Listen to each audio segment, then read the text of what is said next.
পরিবার বলতে তার আপন কেউ নেই, অনেক আগেই নিঃসঙ্গ নিঃস্ব ছেঁড়া হয়ে গেছে তার পরিবার। পরিবারের কথা যেহেতু এলো, তাহলে পরিবারের কথাটা পরেই বলছি।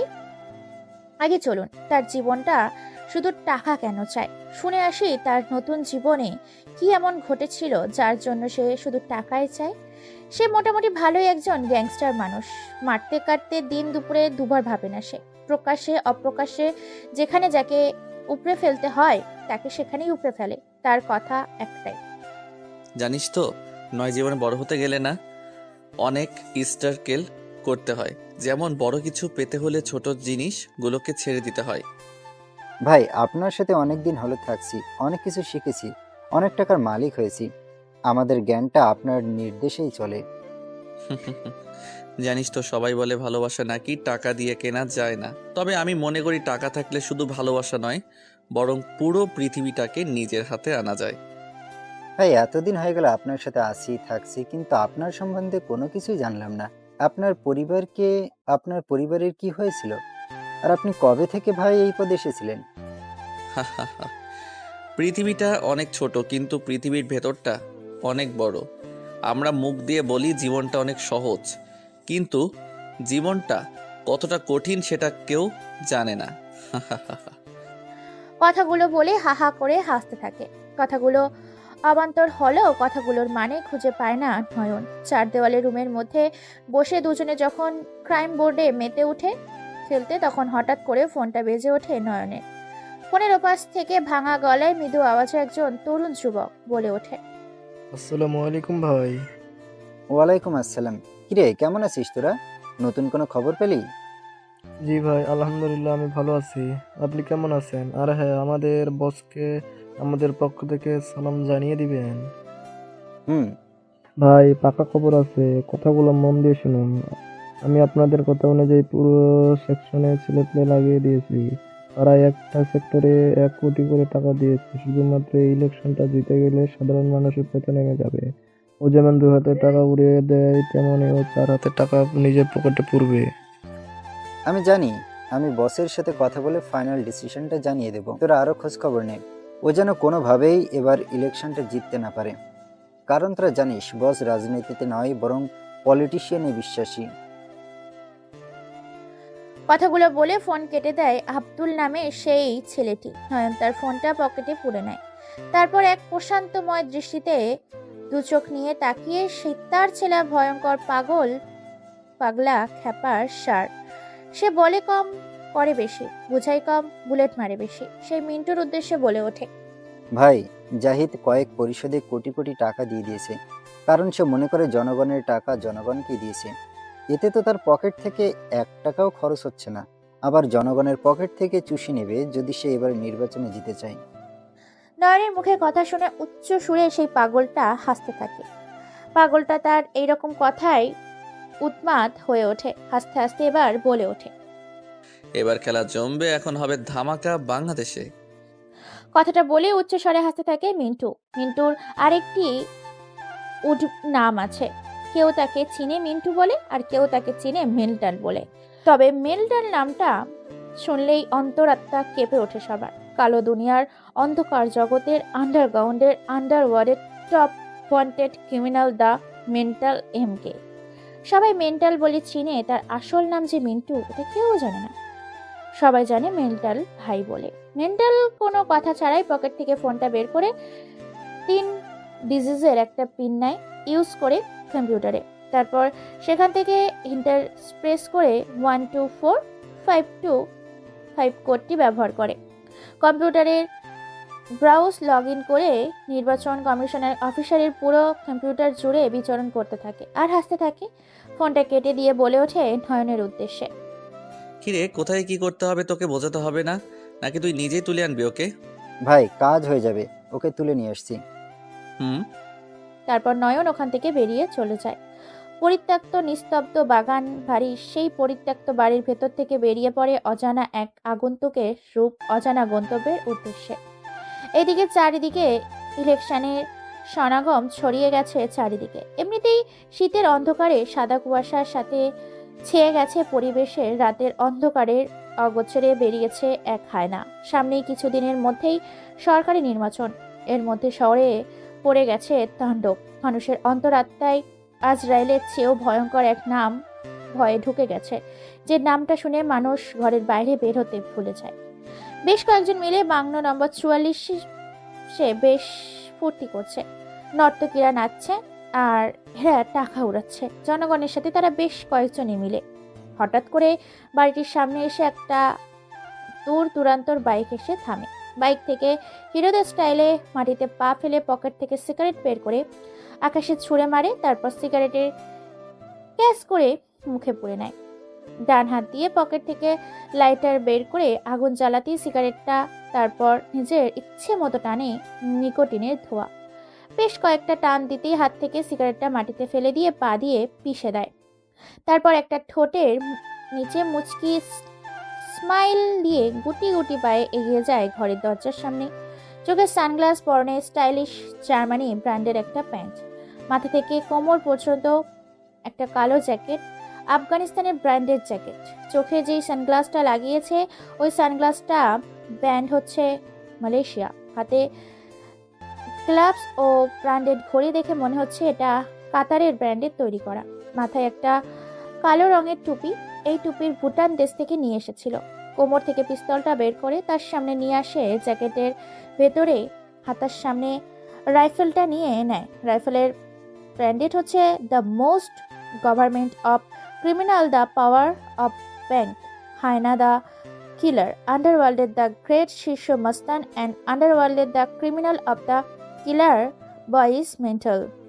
রাইফেলটা বাংলাদেশের তৈরি করা, কিন্তু রাইফেলের ভেতরে যে বুলেটগুলো আছে সেই একটা বুলেট তৈরি করা হচ্ছে চীন দেশের।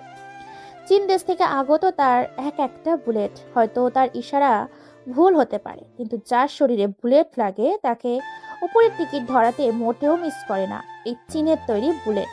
দরজার সামনে এসে আগন্তুকটা দাঁড়ায়। তারপর পকেট থেকে হাতটা বের করে দেওয়ালের কলিং বেল বাজিয়ে দেয় 3 বার। টুং টুং শব্দের ভেতর থেকে একজন এসে দরজা খুলে দেয়। দরজা খোলার সাথে সাথেই ছেলেটি আগন্তুককে দেখার আগেই মাটিতে লুটিয়ে পড়ে। কেননা ছেলেটি দরজা খুলেই চোখ মিলে তাকানোর আগেই দরজার বাইরে যে আগন্তুকটি দাঁড়িয়েছিল সে আগন্তুকটি ধারওয়ালা ব্লেড দিয়ে ছেলেটির গলার শিরা, উপশিরা, শ্বাসনীলা, কণ্ঠনালী এক টানে ছিদ্র করে দেয়। মুহূর্তের মধ্যে ফিনকি কেটে তাজা লাল রক্ত বের হতে থাকে। সমুদ্রের ঢেউয়ের চেয়ে দ্রুত বেগে শরীরের বয়ে জমিনে পড়তে থাকে। ছেলেটির চোখ মিলে তাকানোর আগেই চোখ বন্ধ করে জমিনে পড়ে যেতে নিলে আগন্তুকটি তার ডান পাটা বাড়িয়ে দেয় ছেলেটির মাথায়, তার পায়ের মধ্যে দিয়ে পড়ে। তারপর আগন্তুকটি ছেলেটির মাথাটাকে খুব যত্ন সহকারে জমিনে ফেলে দেয়। কেননা আগন্তুকটি জানে যে গুলি করলে শব্দ হবে অথবা ছেলেটি চিৎকার করবে, তাই বুদ্ধি খাটিয়ে আগন্তুকটি মেন পয়েন্টে তার শিল বসিয়ে দিয়েছে।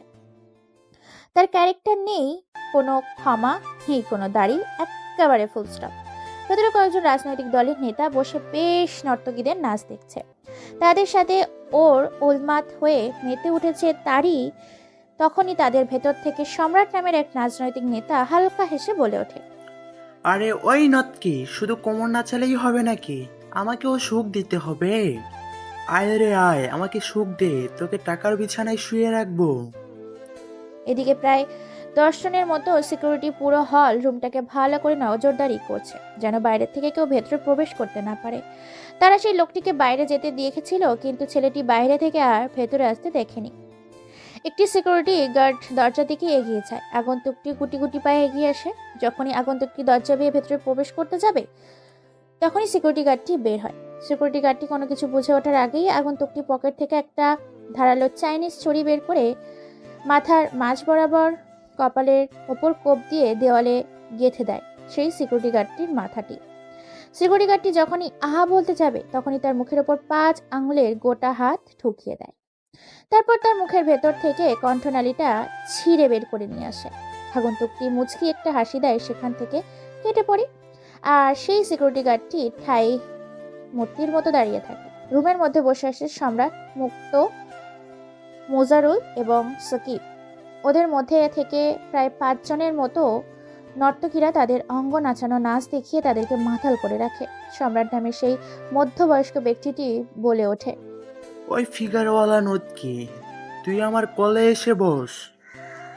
আরো কিছু বলতেই মুখটা হা করেছে সম্রাট, কিন্তু শেষ কথাটি উচ্চারণ করার আগেই হঠাৎ কোথা থেকে যেন ঝড়ের মতো সিডর তুফান আয়রা রকেটের গতিতে এসে সম্রাটের শরীর থেকে মাথাটা আলাদা করে মাথার উপরে পা দিয়ে দাঁড়িয়ে যায় একটা অজানা আগন্তুক।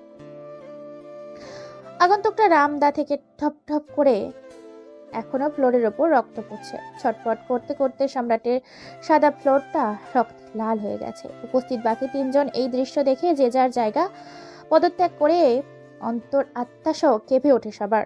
সবার চোখে এক আতঙ্ক, ভয়, পিন পিন নীরবতা বিরাজ করছে। পুরো রুমটা নিস্তব্ধ হয়ে গেছে। সেখানে এতক্ষণ চলছিল ডিজে গান, সেখানে শুরু হয়েছে আর্তনাদ। ছেলেটার দিকে এক দৃষ্টিতে তাকিয়ে আছে সবাই। এখনো মাথা তুলে তাকায়নি, সামনে দাঁড়িয়ে আছে। মাথা কাটা দেহটি এখনো সেখানেই ছটফট করছে। মাথাটা এখনো লাফালাফি করছে ফ্লোরের উপর। গলার শিরা উপশিরা কেটে যাওয়ার কারণে গলার মাঝখান দিয়ে যেমন গরুর জবাই করলে ফিনকি দিয়ে ফুল করে রক্ত বের হয় হতে থাকে, তার চেয়েও দ্রুত স্পিডে রক্তের স্রোত বইতে শুরু করে। তারপর চেয়ারটা নিজের দিকে টেনে নিয়ে পায়ের উপর পা দিয়ে বসে পড়ে। সবাই দেখে কুপোকাত হ্যান্ডসাম স্টাইলিশ একটা ছেলে তাদের তিনজনের সামনেই বসে আছে। কেউ কোনো কথা বলতে পারছে না। নর্তকীরা লুকিয়ে পড়েছে। তারা তিনজন হাঁ করে এক দৃষ্টিতে তাকিয়ে আছে যুবকটির দিকে। যুবকটি একটি হাসি দিয়ে বলে ওঠে, আমি শুনেছি এখানে একটা ডিল হতে চলেছে, প্রায় 300 কোটি টাকারও বেশি। আমি চাই এই 300 কোটি টাকা পুরো আমাকে দিয়ে দেওয়া হোক ট্যাক্স হিসেবে। আগন্তুকটা মুখে এরকম কথা শুনে উপস্থিত থাকা তিনজন যেন এরকম কথা শুনে যেন যাত্রাপালার টিকিট কেটে ঢোকার কথা বলছে। তার এরকম কথায় উচ্চস্বরে হাসতে থাকে তারা তিনজনে। উপস্থিত থাকে তিনজনের মধ্যে থেকে সাকিব বলে ওঠে, কিরে খাঙ্কির পো, তুই কি বলিস? আমরা রাজনীতি করে জনগণের কাছ থেকে কোটি কোটি টাকা কামাবো এত কষ্ট করে, আর তোকে সেই টাকা দিব? আগন্তুকটি সাকিবের মুখে এরকম কথা শুনে তেমন কোনো রিয়াকশন দিল না। পকেট থেকে হালকা করে ব্ল্যাক কালারের সিগারেট বের করে লাইটার জ্বালিয়ে নিকোটিনের ধোঁয়াগুলো ছাড়তে থাকে। আকাশের দিকে তাকিয়ে মুচকি একটা হাসি দিয়ে সিগারেটটা হাতে নিয়ে কেউ কোনো কিছু না বুঝে ওঠার আগেই সাকিবের দু চোখের মধ্যে জ্বলন্ত সিগারেটের নিকোটিনের সহ সিগারেটটা ঢুকিয়ে দেয় তার দুই চোখের মধ্যে। চোখগুলো মুহূর্তের মধ্যে ঝলসে গিয়ে কালো রঙে রূপান্তরিত হয়ে যায়, পুরো অন্ধ হয়ে যায়। যন্ত্রণায় ছটফট করতে থেকে সাকিব দৌড়াতে থাকে। এটা দেখে বাকি উপস্থিত থাকা আরো দুজন, মুক্তা আর মোজাহারুল, ভয়ে জোড়া শুরু করেছে। সবাই উপরে বসে পড়ে। তারা দুজন কেউ কোনো কিছু বলতে পারে না। তারপর সাকিবের মুখের ভেতর থেকে হাত ঢুকিয়ে জিহ্বাটা বের করে নিয়ে আসে বাইরে। তারপর জ্বলন্ত সিগারেটের আগুন দিয়ে তার জিহ্বার মধ্যে ফোঁটা দিতে থাকে। মুহূর্তের মধ্যে জিহ্বাটা পুড়ে ফোসকা দিয়ে ছাই হয়ে যায়। জিহ্বার ভেতরে রাখতে পারছে না, বাইরেও রাখতে পারছে, শুধু বাইরে বাংলা কুত্তার মতো জিহ্বাটাকে বের করে রেখে ফ্লোরের সাথে ঘষতে থাকে সে। তারপর তার ATM card, debit card, black card, CD card, driving licence, কোম্পানির লাইসেন্স, এমনকি তার পুরো প্রপার্টি নিয়ে নিজের আয়ত্তে নেয় সেই আগন্তুকটি।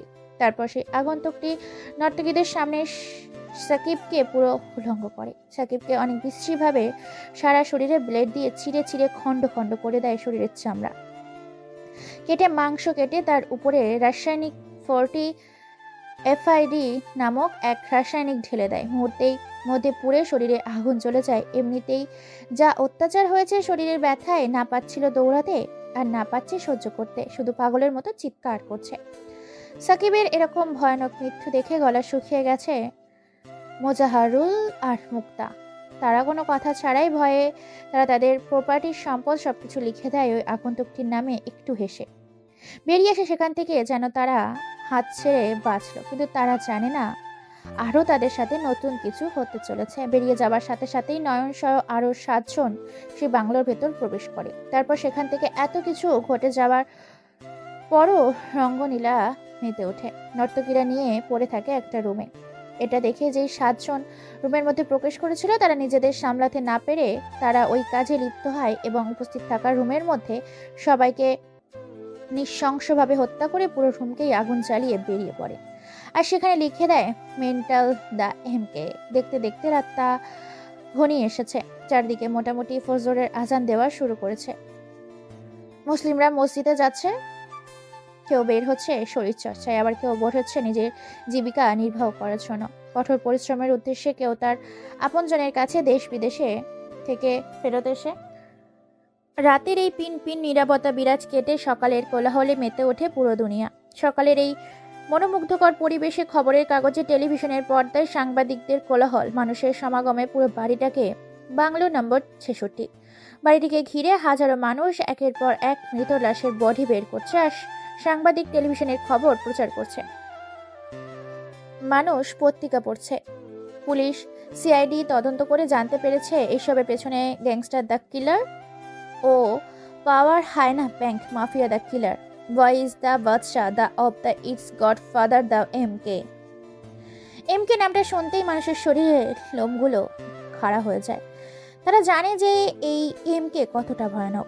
বাংলাদেশের প্রায় 9টি ও বেশি আইন বাহিনী এই এমকে কে খুঁজে বেড়ায়, কিন্তু এখনো এর কোনো কুল কিনারা খুঁজে পায়নি। শুধু এতটুকুই জেনেছিল যে রাজনীতিতে বিশ্বাসী নয়, বরং পলিটিক্সে বিশ্বাসী এবং পারদর্শী। দেখতে দেখতে সকাল 9টা বেজে যায়। ভার্সিটির ছাত্রছাত্রীরা, স্কুলের ছাত্রছাত্রীরা তাদের নিজ গন্তব্যের উদ্দেশ্যে চলতে শুরু করেছে। গুটি গুটি পায়ে এগিয়ে যাচ্ছে একটি handsome, dashing, look the perfect body. কলেজের গেট পেরিয়ে ভেতরে প্রবেশ করে সেই অজানা ছেলেটিকে দেখতেই কলেজের ভেতর থেকে একজন চিৎকার দিয়ে বলে ওঠে, আরে মিন্টু যে, আয় বস, এইদিকে আয়। কই থাকিস বলতো, তোরে আজকাল খুঁজেই পাওয়া যায় না। মিন্টু নামটা শুনতে পেছন ঘুরে তাকায় ছাত্রছাত্রীরা। আসলে ভার্সিটির সবচেয়ে উচ্ছৃঙ্খল ছেলে হচ্ছে এই মিন্টু। কথায় কথায় মানুষকে মারপিট। আসলে এই ছেলেটি এমনই। ছেলেটি আর কেউই নয়, আমাদের এই গোপন আগন্তুক মিন্টু, ওরফে আন্ডারওয়ার্ল্ডের power of bank hyena the killer. Boy is mental the killer এমকে।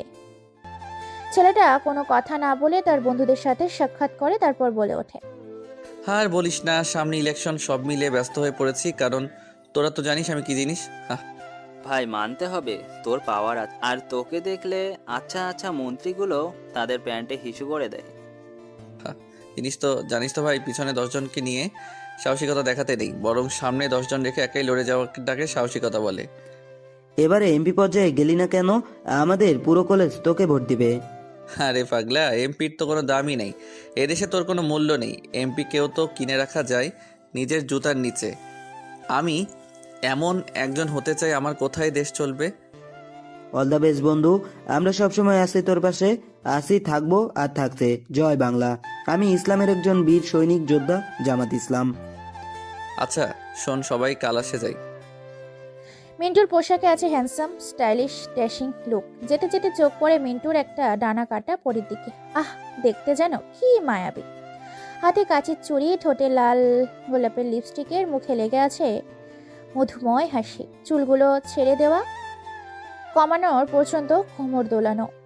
অসম্ভব সুন্দর রূপবতী, এই ভার্সিটির সর্বোচ্চ সেরা বিশ্ব সুন্দরী মেয়ে মিনা। প্রিয় ভাই ও বোনেরা, এই গল্পের বিশেষ একটা কথা আমি তুলে ধরছি। আমি রাইটার হবার পাশাপাশি একজন চ্যানেলের অ্যাডমিন। আপনারা অনেকেই আমাদের সাথে কথা বলার জন্য ব্যাকুল হয়ে পড়েছেন এবং আপনাদের আমরা রিপ্লাই দিই, আপনাদের সাথে আমরা কথা বলি। পরিশেষে ভাই ও বোনেরা, আপনারা নিজেরা অশ্লীল কাজে যুক্ত থাকেন এবং আমাদেরকেও আপনাদের অশ্লীল কাজে যুক্ত করেন। আপনাদের কাছে আল্লাহর ওয়াস্তে 2 হাত জোর করে বলছি, আমাদের সাথে কথা বললে কথা বলতে পারেন, কিন্তু আমাদের অনুমতি ছাড়া কোনো হোয়াটসঅ্যাপ গ্রুপে, মেসেঞ্জার গ্রুপে অথবা কোনো জায়গায় আমাদের অ্যাড করবেন না। কারণ হচ্ছে আমরা ইসলাম ধর্মের জনগোষ্ঠী, তাই আপনাদের কাছে অনুরোধ, আপনারা আমাদের সাথে ভালোবেসে কথা বলতে পারেন, আপনাদের সুখ দুঃখের কথা বলতে পারেন, পাশে থাকতে পারেন, সাপোর্ট দিতে পারেন। আর যদি কেউ আপনারা আপনাদের জীবন কাহিনী বলতে বা লিখে দিতে চান, আমরা জানাতে পারেন, আমরা চেষ্টা করব। এর পাশাপাশি আমাদের চ্যানেলের ভয়েস আর্টিস্ট ছেলে এবং মেয়ে উভয় লাগবে। সো তোমরা আমাদের সাথে যোগাযোগ করতে পারো, কিন্তু ভদ্রতার সহিত আমাদের সাথে কথা বলো প্লিজ। তোমাদের কাছে একটা অনুরোধ, মানুষের সামনে একটা গল্প প্রেজেন্টেশন করা খুবই সহজ, কিন্তু এই গল্পটাকে প্রেজেন্টেশন তৈরি করতে খুবই কঠিন। যাই হোক, অনেক কথা বললাম, চলুন গল্পের মূল পয়েন্টে ফিরে আসি। এর আগে বলে রাখি, চ্যানেলকে সাবস্ক্রাইব করে পাশে থাকুন, কারণ এর পরিবর্তে আশিক ভাইয়া এবং প্রিয়াঙ্কা আপু দুজনেই 2 হিট নাম্বার 1 পাওয়ারফুল গল্প আসতে চলেছে শুধুমাত্র আমাদের এই চ্যানেলে। হ্যাঁ, মিনা, এই মিনাই হচ্ছে ডানা কাটা পরি। দেখতে অসম্ভব সুন্দর, হিট নাম্বার নায়িকা। উপর থেকে নিচ পর্যন্ত পুরো লাল, গোলাপের পাপড়ির মতো টকটকে লাল রঙের, সাদা রঙের থপথপে। মিনার দিকে হা করে তাকিয়ে আছি, চোখের পলকে যেন ফেলছে না। এদিকে দৃষ্টি পড়ে যায় মিনা। মিনা মিন্টুর সামনে এসে গিয়ে তুড়ি বাজিয়ে বলে ওঠে, কিরে হাবলা, এইভাবে আমার দিকে হা করে তাকিয়েছিস কেন? নিজের চোখকে হেফাজত কর, না হলে তোর চোখ দুটো খুলে তোর হাতে ধরিয়ে দিব বলে দিলাম। মিন্টু এক মোহ লাগা মায়া দৃষ্টিতে তাকিয়ে আছে মিনার দিকে। মিনা এই বলে যখনই চলে যেতে নিবে, তখনই পেছন থেকে কয়েকজন ভরা মাঠে মিনার হাতটা টান দেয়। ভার্সিটির ভরা মাঠে জনজন দিয়ে ভরা। ভার্সিটির ছাত্রছাত্রীরা হা করে তাকিয়ে আছে দুজনের দিকে। সবার সামনে জড়িয়ে ধরে মিনাকে। হালকা করে মিনার গেলে ছোট্ট করে একটা লাভ কিস দিয়ে বলে ওঠে মিন্টু, হাহা, তুই জানিস আমি কে? আমি মিন্টু। তোর বাবাকে বলে দিস আজ না হয় কাল, কাল না হয় পরশু, পরশু না হয় পরশু, আর পরশু না হয় তরশু তোকে আমার করেই ছাড়বো। জানিস তো আমার নামটা কি? সবার ভাই, বড় ভাই, মেজো ভাই, ছোট ভাই, মিন্টু ভাই। শালা, তোকে তো দেখে নিব আমি। তুই জানিস না আমার বাবা কতটা ভয়ঙ্কর, আর আমার ভাইয়া, তুই তো বিরোধী দলের ফাটি। তোর সাথে কোনোদিনই আমার বাবা বিয়ে দিবে না। সো আমার পেছনে না ঘুরে কোনো রাস্তার ভিখারির মেয়েকে গিয়ে বিয়ে করে নে, এটাই তোর ভালো হবে। ওকে, সুন্দর একটা ছন্দ তোকে বলি, ফাঁকা কলসি বাজে বেশি, শুধু গলা ফাটালেই চলে না, মাইন্ড গেমও লাগে। তোকে তো আর কোনো কথা না বলে মিনার ঠোঁটে আলতো করে একটা লিপ কিস করে তার বন্ধুদের নিয়ে নিজের ক্লাসের উদ্দেশ্যে বেরিয়ে পড়ে মিন্টু। আপনারা ভাবছেন কি হচ্ছে এখানে? শেষ পর্যন্ত গল্পের সাথে থাকুন। ভেরি ইন্টারেস্টিং একটা গল্প নিয়ে আসছি আপনাদের সামনে আজকে। মিনা কোনো কথা না বলে মুচকি একটা হাসি দিয়ে সেখান থেকে বেরিয়ে পড়ে। এই মিনা হচ্ছে এমপি দেলোয়ার হোসেনের মেয়ে। দেলোয়ার হোসেনের একটাই মাত্র মেয়ে, সেটা হচ্ছে মিনা। টাকা আর সম্পদের কোনো অভাব নেই, সাথে সম্মান, বিলাসবহুল জীবনযাপন তাদের। তার মেয়ে মিনাও এই ভার্সিটির একজন শিক্ষার্থী। মিনার চাচাতো ভাই মিন্টু, আর মিন্টুই হচ্ছে চাচাতো বোন মিনা। আপনারা ভাবছেন তাহলে দুজনে কি হলো? আসলে মূল কাহিনী হচ্ছে মিন্টু মিনাকে ভালোবাসে আর মিনা মিন্টুকে ভালোবাসে। একে অপরকে খুব ভালোবাসে, তাদের নিজেদের প্রাণের থেকেও বেশি ভালোবাসে। সকালে আজকে এই কাহিনীটা ঘটিয়েছে তারা, যার কারণে রেগে আছে ভীষণ মিনা মিন্টুর ওপরে। আসলে মিনা আর মিন্টু এই বাড়িতে একই বাড়িতে থাকে, কিন্তু কালকে মিন্টু সারা রাত বাড়িতে যায়নি বলে ভীষণ রেগে যাচ্ছে মিনা। কারণ সে সারা রাত মিন্টুকে জড়িয়ে ঘুমাতে পারিনি, তাই তার মাথা ভীষণ গরম আছে তার প্রতি। সকালেও বাড়িতে যায়নি, সরাসরি ভার্সিটিতে চলে এসেছে। এমনকি দুজনের বিয়েও হয়ে গেছে, পারিবারিকভাবে তাদের বিয়ে দেওয়া হয়েছে। অল্প বয়সে তারা নিজেরাই নিজেদের মতের ইচ্ছে বিয়ে করে নেয়, যাতে নিজেদের কোনো পরকীয়ায় যুক্ত না হতে হয় সেজন্য। ভার্সিটিতে সবাই আড্ডা দিচ্ছে, এদিকে শহরের একের পর এক রোমাঞ্চকর কাহিনী ঘটে চলেছে শহরের বিভিন্ন স্থানে। পাওয়া যাচ্ছে রাজনৈতিক নেতাদের লাশ, শহরে হরতাল, বিভিন্নভাবে তাণ্ডব। সেখান থেকেই বলে ওঠে মিনার বান্ধবী সুধা, কি রে, তুই দুলাভাইয়ের সাথে এইভাবে ক্যাম্পাসে ঝগড়া করলি কেন? আজ মনে হয় দুলাভাই তোকে আদর করতে ভুলে গেছে। শাকচুনি চুপ কর, যদি আর কথা বলিস না তোর মুখে মারবো এক ঘুষি। ওর আজকে কপালে দুঃখ আছে, ও আমাকে সকালে কিস না করে চলে এসেছে ভার্সিটিতে। ও জানে না ও ঠোঁটের ছোঁয়া না পেলে আমার দিনটাই ভালো যায় না। আজকে ওকে শুধু একবার পাই, তারপর ওর ক্লাস নেব ভালো করে। তোরা আর যাই বলিস তো, তোরা দুজনে একটা খাস মাল রে, তোদের জুটিটাকে হেব্বি মানিয়েছে। এইভাবে কথা বলছে নিজেদের। মিন্টু নিজের গন্তব্যের উদ্দেশ্যে চলে যাচ্ছে ভার্সিটিতে। বসে আছে সাজু, জয় সহ আরো অনেকে। তাদের মধ্যে থেকে সাজু বলে ওঠে, ভাই, ভাবির সাথে এভাবে ঝগড়া না করলেও পারতিস। আজকে তোর কি অবস্থা হবে জানিস তুই? তোকে তো আজ চুপ বেটা, শুধু ওকে নাকি বল, ওর পুরো শরীরকে পেটাবে বেল দিয়ে। ভাবি মাইরি হেব্বি রেগে আছে। চুপ বেটা, আমার মিসেসের রাগ কিভাবে ভাঙাতে হয় সেটা আমার ভালো করেই জানা আছে। সো আমার মিনা পাখিকে নিয়ে তোদেরকে ভাবতে হবে না, আমি নিজেই ওকে ম্যানেজ করে নিতে পারবো। জানি রে ভাই, তাছাড়া তোর পাওয়ার আছে, ক্ষমতা আছে, অর্থবিদ আছে, তোকে সবাই চিনে কম বেশি। সে যাই হোক, তোর মিনা পাখি তো বাইরে চলে গেছে, তুই আর এইখানে থেকে কি করবি? তুইও চলে যা, না হলে তোর কপালে কিন্তু দুঃখ আছে বলে দিলাম। ঠিক বলেছিস ভাই, ওর কাছে যেতে হবে। সে কালকে থেকে আদর করতে পারিনি, ভীষণ রেগে আছে আমার উপরে, তাই আমি গেলাম, তোরা আসিস। এই বলে মিন্টু ইউনিভার্সিটি থেকে বেরিয়ে পড়ে আর অজানা গন্তব্যের উদ্দেশ্যে। ভার্সিটি থেকে বের হতেই পরপর তিনটি বাইক এসে সেখানে মিন্টুর সামনে থামে। তারপর মিন্টু কোনো কথা ছাড়াই মানুষের আড়ালে চোখের অগোচরে বাইক তিনটির মধ্যে থেকে একটি বাইকের ওপর চেপে বসে। মুহূর্তের মধ্যেই চোখের পলকের ফাঁকে গাড়ির ফুল স্পিডে ভার্সিটির এলাকা ছেড়ে চলে যায় তার অজানা গন্তব্যের উদ্দেশ্যে। বাইক তিনটি চলে আসে একটা গ্যারেজের সামনে। বাইকটি থেকে নেমে একটা ছেলে গ্যারেজের ছাপ খুলে দেয়। তারপর চারজন মিলে ভেতরে প্রবেশ করে। চারদিকটা অন্ধকার ছেয়ে গেছে। ভেতর থেকে শুধু শোনা যাচ্ছে মানুষের একটা বুঙানোর আওয়াজ। তাদের চারজনের মধ্যে থেকে একজন গিয়ে গ্যারেজের ভেতরে বাতি অন করে। লাল রঙের লালচে বাতি 200 ওয়াল্টের জ্বলে ওঠে। টেবিলের সামনে চেয়ারের সাথে বাঁধা রয়েছে একজনকে। ছেলেটির চোখে রুমাল বাঁধা, মুখে কাপড় ঢোকানো, পা ও হাতে চেয়ারের সাথে রশি বাঁধা। সবটা দেখে মিন্টু ওরফে এমকে কোনো কথা না বলে সেখান থেকে ইশারা দিয়ে বেরিয়ে পড়ে।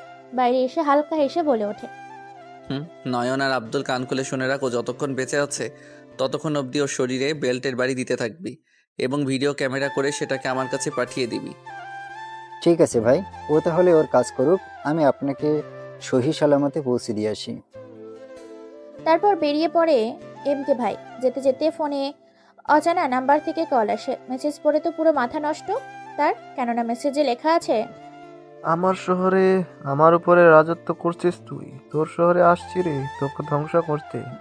আমি তোর রূপে নিয়ে মুখোশ দাঁড়িয়ে এক মায়াবী রে। আহ আহ আহ মেসেজটা পড়ে পুরো মাথা গরম হয়ে যায় এমকে ভাইয়ের। তারপর মেসেজগুলো পড়ে পায়ের রক্ত যেন মাথায় উঠে যায় এমকে ভাইয়ের। দ্রুত বাইক চালিয়ে তাকে পৌঁছে দিতে বলে তার বডিগার্ডগুলো। দ্রুত তারা বাইক স্পিডে চালিয়ে আসে তার নিজ গন্তব্যে। বাড়ির সামনে থেকে বাইকগুলো নামিয়ে দিয়ে চলে যায় তারা নিজ গন্তব্যে। গুটি গুটি পায়ে মিন্টু বাড়ির ভেতরে প্রবেশ করে। বাড়ির সামনে গিয়ে কলিং বেল বাজাতেই ভেতর থেকে মিন্টুর চাচি আম্মু দরজা খুলে দেয়। তারপর সে বাড়ির ভিতরে প্রবেশ করে। তার চাচি আম্মুকে সালাম দেয়। মিন্টুকে দেখতেই বলে ওঠে, কিরে বাবা, কোথায় ছিলিস এই কয়দিন? জানিস তো তোকে ছাড়া পুরো বাড়িটা ফাঁকা ফাঁকা লাগে। তোর চাচু তোর জন্য কত টেনশন করে, আর তুই কি না জানিয়ে বাইরে থাকছিস? মিন্টু তার চাচি আম্মুর কথা শুনে কোনো রকম কথা ছাড়াই চাচি আম্মুর গলাটাকে জড়িয়ে ধরে আলতো গলায় বলে ওঠে, কি আম্মু, আস্তে নাস্তে শুরু করে দিলে? আমি জানি যে তোমরা আমার জন্য কত টেনশন করো, আর বাবাইকে তো বলে দিয়েছি যেন আমার জন্য টেনশন না করে। হয়েছে, আর ন্যাকামো করতে হবে না, যা ফ্রেশ হয়ে আয়, আমি তোর জন্য খাবার রেডি করছি। ওকে আম্মু, ঠিক আছে, আমি ফ্রেশ হয়ে রেডি হয়ে আসছি। এই বলে মিন্টু আর কোনো কথা না বলে সেখান থেকে সিঁড়ি ভেদ করে তার নিজের রুমে চলে যায় ফ্রেশ হতে। বাথরুমে ঢুকেছে ফ্রেশ হতে। শাওয়ারের নিচে পানি ছেড়ে দিয়ে ইচ্ছে মতো শরীরটাকে ভিজিয়ে দিচ্ছে। হঠাৎই করে বাথরুমের দরজা ভেদ করে দৌড়ে গিয়ে জাপটে ধরে আচমকা এমন হাওয়াতে মিন্টু চমকে ওঠে। পরক্ষণেই আগন্তুকটির ছোঁয়া পেতেই বুঝে যায় যে কে এই ব্যক্তিটা। তার না দেরি করে জড়িয়ে ধরে আলতো করে চুমু খায় কপালে। অজানা আগন্তুকটি বলে ওঠে, আমার কপালে চুমু খেলে হবে না, আমার 2 ঠোঁটে চুমু খেতে হবে, তবে তোকে আজকে মাফ করব। শুধু এইটুকুই? আগে তুই এটুকু তো করে দেখা, তারপরে তোকে দেখাচ্ছি। মিনার কথা শুনে মিনাকে নিজের কোলের ওপর নিয়ে নেয়। তারপর 2 ঠোঁট নিজের দখলে নিয়ে নেয়। প্রায় 5 মিনিট এইভাবে শাওয়ারের নিচে তার 2 ঠোঁট নিয়ে ভিজতে থাকে। এদিকে মিনা পিছন থেকে মিন্টুর মাথার চুলগুলো খামচে ধরেছে প্রায় অনেকক্ষণ। এইভাবেই কেটে যায়। দুজন দুজনকে আগলে ধরেছে। ভালোবাসার এক রোমাঞ্চকর মুহূর্তে টুকরে কেঁদে ওঠে মিনা আর বলে ওঠে কাঁদো কাঁদো গলায়, তুই আমাকে একটু ভালোবাসিস না। যদি আমাকে ভালোবাসতি তাহলে তুই আমাকে না বলে কোথাও যেতিস না। তোর সাথে এখন আর কোনো কথা নেই। কালকে আদর করতে পারিনি বলে মন খারাপ? চিন্তা করিস না, কালকের আদরটা আজকের রাতে পুষিয়ে দেব। যা দুষ্টু, আমাকে লজ্জা দিতে বুঝি তোর ভালো লাগে? এইভাবে তারা দুজন প্রায় অনেকক্ষণই ধরে শাওয়ারের নিচে ভিজে গোসল করে ফ্রেশ হয়ে নিচে জান্নাত বেগমের হাতে নিজেরাই খাইয়ে নিবে বলে খাবার নিয়ে বসে আছে ডাইনিং টেবিলে জান্নাত বেগম। তারপর দুজনেই আবার চলে আসে নিজের রুমে। সবকিছু গোছাতে শুরু করে। আর মিন্টুর চাচি দেলোয়ার হোসেনের আরবের শ্বশুর, তিনি গিয়েছিলেন রাজনৈতিকের কিছু কাজ করতে বাইরে। দেখতে দেখতে সন্ধ্যা পেরিয়ে রাত 9টা ছুঁই প্রায়। দুজনে কাঁথার নিচে আষ্টে পিষ্টে জড়িয়ে ধরে ঘুমিয়ে আছে। ল্যাপটপের পাশে কাজ করছে মিন্টু, আর মিনা দুষ্টুমি করছে ওর সাথে। এমন সময় বিছানার উপরে থাকা স্মার্টফোনটি মিন্টু বেজে ওঠে। ফোনের স্ক্রিনে তাকিয়ে দেখতে পায় অজানা থেকে ফোন এসেছে। ফোনটা যখনই রিসিভ করতে যাবে তখনই মিনা ফোনটা রিসিভ করেই আর বলে ওঠে, এই কে রে তোরা? তোদের আক্কেল জ্ঞান নেই? এখন কোন সময় তোরা ফোন করেছিস? তোরা জানিস না এখন আমি আমার জামাইটাকে আদর করছি? তোদের সাহস কি করে হয় বলতো যে তোরা এই সময় ফোন করিস? মিনার কথা শুনে মিন্টু মাথায় হাত দিয়ে দেয়। ফোনের ওপাশে কে ছিল না ছিল কোনো কিছু না ভেবেই না জেনেই হুট করে এতগুলো ঝাড়ি দিয়ে দেয় মিনা অজানা ব্যক্তিটিকে। ফোনের ওপাশে থাকা অজানা ব্যক্তিটি এতগুলো ঝাড়ি খেয়ে কোনো কথা না বলে চুপটি করে ফোনটি কেটে দেয়। তারপর মিনাকে চুপ করিয়ে মিন্টু নিজের বুকের সাথে জড়িয়ে নেয়, কিন্তু তবুও যেন মিনা শান্ত হচ্ছে না। তাই আর কোনো কিছু উপায় না পেয়ে মিন্টু দুই ঠোঁট একত্রিত করে দেয় মিনার দুই ঠোঁটের সাথে। তবে যেন মিনা একটু শান্ত হলো। তারপর তাকে বুকের সাথে জড়িয়ে ধরে। ফোনের দিকে তাকিয়ে দেখতে পায় এটা আর কেউ না, বরং তার চাচা দেলোয়ার হোসেনের গোপন সিক্রেট নাম্বার থেকে ফোন এসেছে তার কাছে।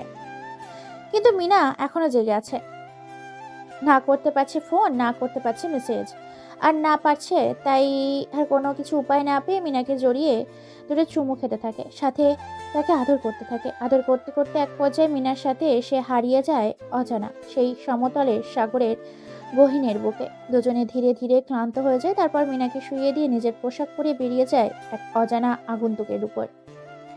বাইরে বের হতেই পকেট থেকে ফোনটা বের করে দেলোয়ার হোসেনের নাম্বারে ফোন দেয়। দেলোয়ার হোসেন কেবিনে বসে মাথায় হাত দিয়ে নিকোটিনের ধোঁয়াগুলো ছাড়ছে আর আকাশে উড়িয়ে দিচ্ছে। এক পর্যায়ে মিন্টু ফোন করতেই রিসিভ করে দেলোয়ার সাহেব। দেলোয়ার হোসেন ফোন রিসিভ করে বলে, জি চাচা বল, কি হয়েছে? কোনো খবর পেয়েছো? তুমি কোথায় আছো? দ্রুত আমার কেবিনে চলে আসো, তোমার সাথে আমার জরুরি কিছু কথা বলার আছে। চাচা এখন তো আমার পক্ষে যাওয়া সম্ভব নয়, কারণ আমি একটা মিশন কমপ্লিট করব, তারপরে তোমার ওখানে যাব। কিছুক্ষণ অপেক্ষা করো। আমি এখানে ওয়েট করছি, তোমার কাজগুলো সেরে দ্রুত আমার কাছে আসো, তোমার সাথে খুবই জরুরি বিষয়ে কথা বলার আছে। ওকে চাচা। ফোন কেটে দেয় এই বলে দেলোয়ার হোসেন। অজানা আগন্তুকটি পায়ে হেঁটে রাস্তার মাঝে আসতেই ব্ল্যাক কালারের দুটি BMW কার এসে থামে। গাড়িগুলো থেকে একজন মুখোশধারী ব্যক্তি বের হয়ে গাড়ির জানালা খুলে দেয়। তারপর ভেতরে প্রবেশ করা অজানা ব্যক্তিটি। গাড়িগুলো সেখানে আর এক মুহূর্ত দেরি না করে বেরিয়ে পড়ে অজানা এক সংগ্রামের উদ্দেশ্যে। এদিকে সামনে এর কয়েকদিনের মধ্যে নির্বাচন, তাই মানুষ এখন থেকেই আতঙ্কের সাথে হইচই লাগিয়েছে পুরো শহরে। সাংবাদিকদের খবরাখবর তোলপাড় লেগে গেছে পুরো টেলিভিশন এবং খবরের কাগজের হেডলাইনে। এদিকে রাতের অন্ধকারে একের পর এক পাওয়া যাচ্ছে রাজনৈতিক নেতাদের মৃতদেহ। গাড়িগুলো ফুল স্পিডে ফাঁকা রাস্তার মধ্যে এই অন্ধকারে একেবারে হাই ফুল স্পিডে এই রাস্তা কাঁপানোর এক সংগ্রাম চলছে দ্রুত বেগে। অন্যদিকে আপনাদের টুনটুনি মিনা পাখি ফিনা ঘুমের ঘরে বলছে, ওই শোন, আমাকে আরো আদর কর, আমার ঠোঁটে নয় আর কপালে নয়। এবার তোকে আমার বুকে কিস করতে হবে। আমি মা হতে চাই, তুই আমাকে আরো আদর দিবি, আমাকে মা হওয়ার সুখ দিবি। মিনা স্বপ্নের ঘরে এতগুলো বলতে থাকে, বড্ড বেশি সে ভালোবাসে মিন্টুকে। গাড়ি দুটো এসে বাংলো নাম্বার 245 নম্বর বাড়িতে এসে থামে। গাড়িগুলো থেকে নামে কালো মুখোশধারী ব্যক্তিগুলো। তারপর সামনে গাড়ি জানালা খুলে দিতেই গাড়ির ভেতর থেকে অজানা আগন্তুকটি বেরিয়ে আসে। তারপর হাতের ইশারা দিতে যে যার মতো পজিশন নিয়ে নেয়। পুরো বাড়িটা অন্ধকারে ছেয়ে গেছে। দরজার মেন গেটে সাইলেন্সার বন্দুক থেকে গুলি চালিয়ে দরজা ভেঙে ভিতরে প্রবেশ করতেই পেছন থেকে হঠাৎ করে কেউ একজন আগন্তুককে অজানা এক ব্যক্তি পেছন থেকে মাথায় আঘাত করে। মুহূর্তের মধ্যেই সেই অজানা আগন্তুকটি মাটিতে লুটিয়ে পড়ে।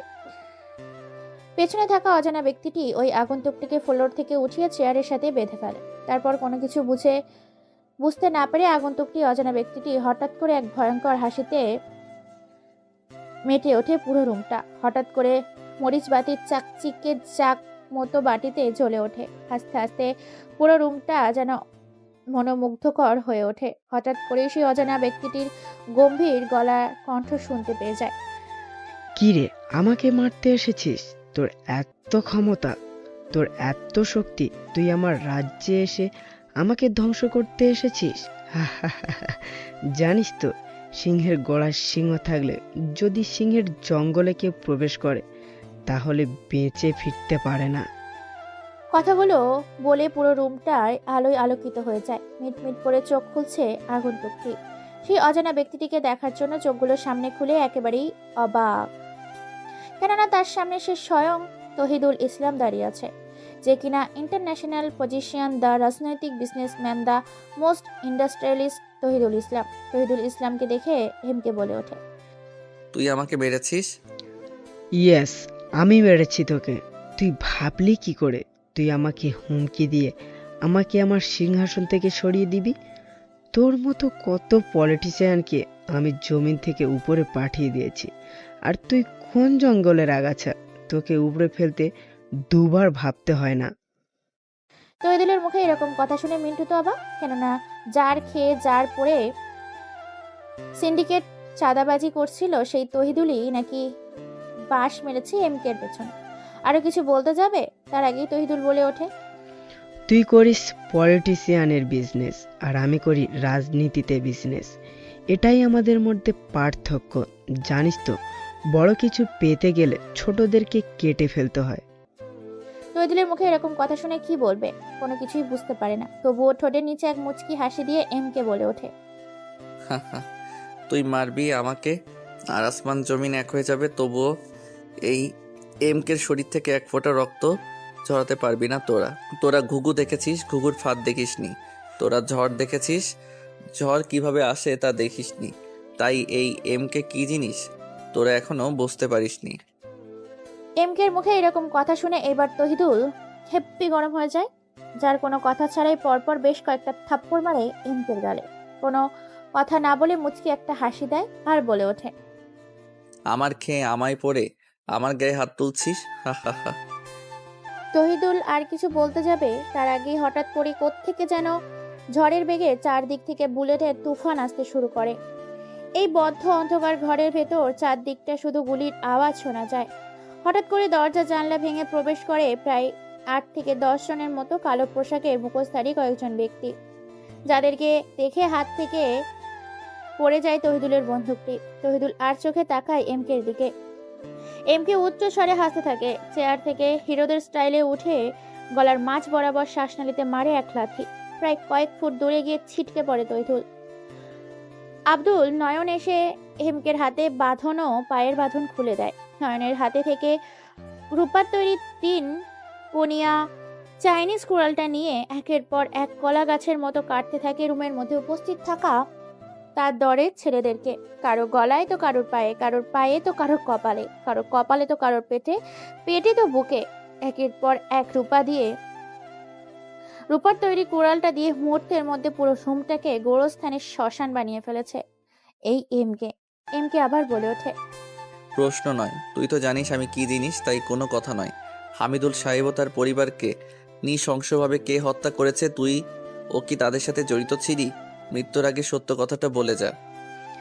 ভাই, আমি তো অত সব জানি না, তবে আমি জানতাম যে আপনার বাবা মাকে মারা হয়েছে। আমি এই বিষয়ের সবটা জানতাম, তবে এর পেছনে আরও অনেকজন আছে।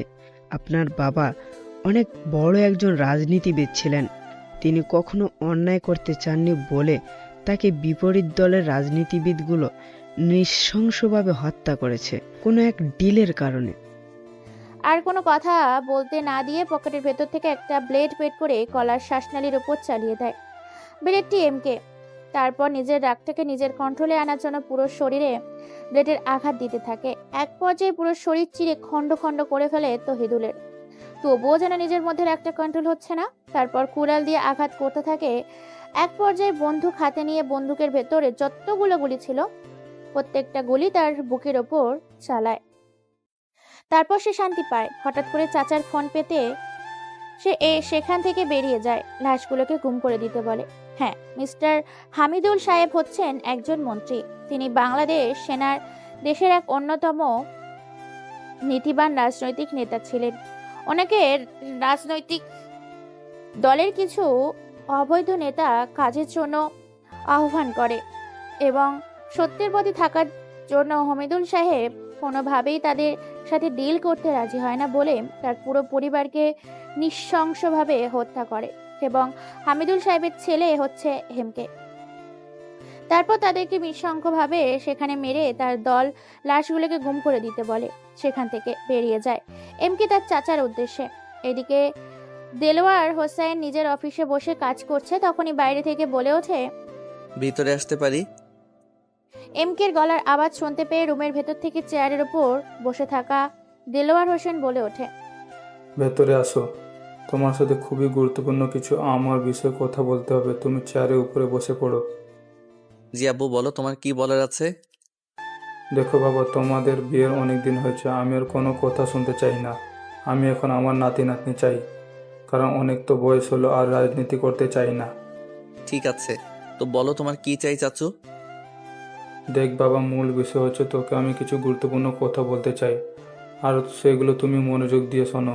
তোমার বাবা আর মা কোনোদিন অন্যায়ের সাথে অপচয় করেনি, আমিও করিনি, আর তুইও করবি না। চাচু, তোমার কি হয়েছে বলো তো, এসব কেন বলছো তুমি? দেখ বাবা, তুই তো জানিস যে তোর বাবা মাকে খুন করা হয়েছে, আর তোর বাবা মাকে বিশিষ্ট কোটিপতি ও বিজনেসম্যান এবং ইন্ডাস্ট্রিজের মূল মাথা এবং রাজনৈতিক নেতা আজমত হোসেন এবং সামত হোসেন করেছে। এই দুইজন তোর বাবা মাকে নৃশংসভাবে হত্যা করেছে। কথাগুলো শুনে এমকের মাথা গরম হয়ে যায়। কোনো কিছু আর না বলে চুপটি করে হাত পা গুলো মুষ্টিবদ্ধ করে ফেলে। চোখগুলো লাল রক্তবরণ ধারণ করেছে, পুরো চেহারার প্রতিচ্ছবি চেঞ্জ হয়ে গেছে। তারপরও নিজের রাগটাকে কন্ট্রোল করে বলে ওঠে, বর্তমান তাদের কোথায় পাবো এবং তাদের ডেরাগুলো কোথায় কোথায় আছে? এমকের কথা শুনে চোখ থেকে দুফোঁটা পানি গড়িয়ে পড়ে দেলোয়ার হোসেনের। নিজের আপন ভাই ও ভাবির মৃত্যুর কথা আজকে তার ছেলের সামনে বলছে। একদিকে ভাইয়ের ছেলের সম্পর্কে ভাতিজা, অন্য দিক দিয়ে মেয়ের জামাই। চোখের পানিগুলো মুছে এমকের দিকে তাকিয়ে মুচকি হাসি দিয়ে বলে ওঠে, দেখ বাবা, ওরা বর্তমান কেউ দেশে থাকে না, সবাই দেশে বাইরে থাকে। ওদের এক একটা পজিশন আছে, ওদের অনেক পাওয়ার, অনেক ক্ষমতা দেশের সরকারও তাদের হাতে। তারপর তারা মুখোশ পড়ে থাকে সমাজের সামনে, তারা বিশাল দয়ালু এবং প্রভাবশালী, কিন্তু তলে তলে ওরা দেশের শত্রু। চাচার মুখে এরকম কথা শুনে কিছুক্ষণের জন্য থেমে যায় এমকে। ওইদিকে মিনা একের পর একা বিছানায় শুয়ে শুয়ে ঘুমাচ্ছে। পুরো বাড়ি ফাঁকা। দেখতে দেখতে রাত প্রায় 10টা পার হয়ে 11টা বেজে গেছে। চারিদিক দিয়ে শীতের কুয়াশার সাদা রঙের আবরণে ঢেকে গেছে পুরো এলাকা শীতের কুয়াশাতে। এমকে আবার বলে ওঠে তার চাচার উদ্দেশ্যে, চাচা, আপনার দায়িত্ব আমাকে সত্যিটা। এমকের কথা শুনে দেলোয়ার হোসেন ফোনের দিকে তাকিয়ে আবার বলতে শুরু করে, এই নাও তাদের সবার ছবি। এদের মধ্যে থেকে কয়েকজনকে মারতে পারলে তারা দেশে ফিরে আসবে এবং তুমি তাদের উপর প্রতিশোধ নিতে পারবে। তোমার প্রতিশোধে আগুনে তাদেরকে দাউ দাউ করে জ্বালিয়ে মারবে। পুরো দেশ তোমার দিকে তাকিয়ে আছে। আমাদের দেশের সরকারও ভালো না। ছবিগুলো এগিয়ে দিয়ে কথাগুলো বলে দেলোয়ার হোসেন। তারপর নিজের দায়িত্বে পালন করতে বলে চলে যায় দেলোয়ার হোসেন তার বাড়ির উদ্দেশ্যে। এমকে সেখানে আর এক মুহূর্ত দেরি না করে পকেট থেকে ফোন বের করে ছবিগুলোর পিক তুলে ফোনে SMS করে পাঠিয়ে দেয় তার সব আড্ডাখানায়। তারপর বেরিয়ে পড়ে সে অজানা গন্তব্যের উদ্দেশ্যে। কিন্তু বাড়ি গিয়ে তো অবাক। বাড়িতে চিৎকার চেঁচামেচির আওয়াজের সাথে ভাঙচুর, পুরো বাড়িতে লাইট জ্বলছে। কি হয়েছে দেখার জন্য দ্রুত সে বাড়ির ভিতর গিয়ে তো অবাক, কেননা বাড়ির ভিতরে দেখে তো অবাক মিনাকে। মিনা এখনো জেগে আছে। মিনাকে এইভাবে ভাঙচুর করতে দেখে দৌড়ে গিয়ে তার হাতটা ধরে বলে ওঠে, কি হয়েছে বলো তো, তুমি এভাবে ভাঙচুর করছো কেন? মিনা এমকে কে দেখে কোনো কথা না বলেই শার্টের কলার ধরে টেনে হিঁচড়ে সিঁড়ি ভেদ করে নিজের রুমে নিয়ে গিয়ে বিছানায় ছুঁড়ে ফেলে চিৎকার করে বলে ওঠে, চুপ, তুই আর একটাও কথা বলবি না। এখন রাত 12টা বাজে। তুই কোথায় গিয়েছিলিস? কেন গিয়েছিলিস? কার সাথে দেখা করতে গিয়েছিলিস? তোকে তো আজকে আমি মেরেই ফেলবো। কথাগুলো শুনে চমকে যায় এমকে। তবুও নিজের রাগটাকে কন্ট্রোল করে একটা হাসি দিয়ে আলতো করে মিনার ঠোঁটে চুমু খেয়ে বলে ওঠে, চুপ কর, আমি আর একটা কথা শুনতে চাই না, শুধু তুই শুনবি। শালা, তুই চুপ কর। জানিস তোর জন্য আমাকে কত কাঁদতে হয়েছে? তুই কি আমার চোখের পানির দাম দিয়েছিস? তুই কেন আমাকে ছেড়ে রাতের আধারে বেরিয়ে গেলি? তোর সাহস হয় কি করে? আমার বেবি চাই মানে বেবি চাই। তুই আজকে আমাকে বেবি দিবি, না হলে আমি নিজেকে শেষ করে দিব। এমকে আর মিনাকে কোনো কিছু বলার সুযোগ না দিয়ে সোজা তাকে ধাক্কা দিয়ে খাটের ওপর শুয়ে দেয়। তারপর নিজে তার উপর শুয়ে পড়ে। মিনার মুখে এরকম কথা শুনে নিজের মধ্যে একটা রাগ চেপে বসে। তাই সে পাগলের মতো ঝাঁপিয়ে পড়ে মিনার ওপরে। তারপর মিনাকে নিয়ে ধীরে ধীরে ডুব দিতে থাকে ভালোবাসার সাগরে। সেখানে শুধু সুখ আর সুখ, ভালোবাসা আর ভালোবাসা। মিনা আর সহ্য করতে না পেরে বলে ওঠে, প্লিজ, অনেক হয়েছে, এখন আর না। আমি অনেক ক্লান্ত হয়ে গেছি, আর ভালো লাগছে না। এখন আমি রেস্ট নিতে চাই। মিনার কথা শুনে মিন্টু এবার আরো বেশি করে অত্যাচার করতে শুরু করে। আগে তো লিমিটের মধ্যে ছিল, এখন লিমিট ক্রস করে ফেলেছে। গগন কাঁপানো উচ্চ স্বরে হাসতে হাসতে বলে ওঠে মিন্টু, এখন আর ছাড়ছি না। এতক্ষণ তোমার বেবি চাই বলে আমার কানটা ঝালাপালা করে দিচ্ছিলে, আর এখন বলছো আর লাগবে না। এটা কেমন করে হয়? যতক্ষণ না আমি চাইছি ততক্ষণ আমার সাথেই থাকতে হবে। এ বলে কখন এসে তারা ঘুমিয়ে গেছে সেদিকে কোনো খেয়ালই নেই। সকাল 7টা বাজে। হঠাৎ করেই ফোন বেজে ওঠে মিন্টুর, আর মিন্টু সে তো নাক ডেকে ঘুমাচ্ছে। মিনার ঘুম ভেঙে যায়। মিনা ঘুম ঘুম চোখে ফোনটা রিসিভ করে, আর ওপাশে থাকা ব্যক্তিটা বলে ওঠে, কি রে শালা কুত্তার বাচ্চা, তোর সাহস কি করে হয় আমার বিরুদ্ধে কথা বলার? তুই জানিস না আমি কে? হঠাৎ করে ফোনের ওপাশে এরকম কারো হুঙ্কার শুনে আচমকা চমকে ওঠে মিনা। মিনার ঘুম ঘুম ভাব কেটে যায়। মিনা কিছু বলতে যাবে তার আগেই আবার বলে ওঠে, কি রে এখন কথা বলিস না কেন? এখন কোথায় লুকিয়ে গেলি ইঁদুরের মতো? যদি তোর সত্যিকারের ক্ষমতা থাকে ও সাহস থাকে তাহলে আমার ডেরায় এসে আমাকে তুলে নিয়ে যা। কথাগুলো বলে কোনো কিছু বলার সুযোগ না দিয়ে ফোনের ওপাশে থাকা ব্যক্তিটি ফোনটা কেটে দেয়। ফোনের দিকে হা করে ড্যাব ড্যাব করে তাকিয়ে আছে মিনা। একবার ফোনের দিকে তাকাচ্ছে তো আরেকবার মিন্টুর দিকে তাকাচ্ছে। অবশেষে তাকে পরে জিজ্ঞাসা করবে বলে ফোনটা রেখে দিতে যাবে, তার আগে হাতে থাকা ফোনটি বেজে ওঠে। ফোনটা রিসিভ করতেই ফোনের ওপাশে থেকে আবার কেউ একজন বলে ওঠে, হ্যালো ভাই, আপনি বর্তমান কোথায় আছেন? ওদের দলের 4 জনকে আমরা তুলে এনেছি। শালাগুলো আপনার সম্বন্ধে অনেক বাজে বাজে কথা বলছে। কি করব বলেন? একেবারে দুনিয়া থেকে সরিয়ে দেব নাকি আপনার জন্য রেখে দেব? কথাগুলো শুনে মিনা তো চমকে যায়। কি বলছে ফোনের ওপাশে থাকা ব্যক্তিরা? আপনারা ভাবছেন মিনা তো জানে যে তার রাজনীতি করে এসব করতে পারে, কিন্তু মিন্টু যে রাজনীতি করে ঠিকই, কিন্তু মিন্টুর আসল পরিচয় যে এমকে সেটা তো কেউই জানে না। এবার ফোনের ওপাশে থাকা ব্যক্তিটি আরো কিছু বলতে যাবে, তার আগেই মিনা থামিয়ে দিয়ে বলে ওঠে, হ্যালো, কে বলছেন আপনি? কাকে ফোন দিয়েছেন? আর কি সব মেরে ফেলবেন বলছেন? আপনি এই নম্বর কোথায় পেলেন? আর আপনি কাকে ফোন দিয়েছেন বলুন তো, না হলে এখন আমি পুলিশকে জানাতে সব কিছু বাধ্য হব। ফোনের পাশে থাকা নয়ন নামের ছেলেটি মিনার গলা শুনতে পেয়ে দ্রুত ফোন কেটে দেয়, যেন সে হাত ছেড়ে বেঁচে এমন ভাবতে পারেনি যে ওর ভাইয়ের বদলে ওর মিনা ফোনটা ধরবে। দ্রুত ফোনটা বন্ধ করে দেয়, কিন্তু ফোনটা বারবার বন্ধ দেখাচ্ছে। অবশেষে আর সহ্য করতে না পেরে বিছানা থেকে এমকে জোরপূর্বকভাবে তুলে উঠিয়ে রাগী কণ্ঠে বলে ওঠে, এসব কি হচ্ছে মিন্টু? বারবার তোমার ফোন আসছে, আর যতবার ফোন রিসিভ করি ততবারই কেউ তোমাকে ভাই বলে, আবার কেউ তোমাকে হুমকি দেয়। কেউ তোমার পারমিশন নিয়ে কাউকে মারতে চায়, আবার কেউ তোমাকে তার নিজের ডেরায় গিয়ে মারতে বলে, আর না হলে সে তোমাকে মারবে। এসব কি হচ্ছে? তুমি আসলে কি করো? কে তুমি বলো তো? মিনার মুখে এরকম কথা শুনে ঘুম উড়ে যায় মিন্টু। একবার ফোনের দিকে তো আরেকবার মিনার দিকে। সে কি বলবে কোনো কিছুই ভেবে পায় না। তবুও আমতামতা করতে করতে বলার আগেই কথা খুঁজে পাচ্ছে না। অবশেষে মাথা চুলকাতে চুলকাতে বলে ওঠে, আরে তুমিও না পাগল হয়েছো? ওরা আমার বন্ধুরা তোমার সাথে হয়তো ঠাট্টা করছে। শালাগুলোকে কালকে কলেজে গিয়ে আচ্ছা মতো ধোলাই দিব। একদম চুপ! আমাকে একদম মিথ্যা কথা বলবি না। আমি বুঝতে পারছি তুই কারোর সাথে ঝামেলা করেছিস, আর সে তোকে মারার হুমকি দিচ্ছে, অথবা তুই তাকে মারার হুমকি দিচ্ছিস। মিনার কথা শুনে মিন্টু হকচকিয়ে ওঠে। কি বলবে, বলার ভাষা খুঁজে পায় না। অবশেষে বুদ্ধি খাটিয়ে মিন্টু একটা ভালো প্ল্যান বের করে।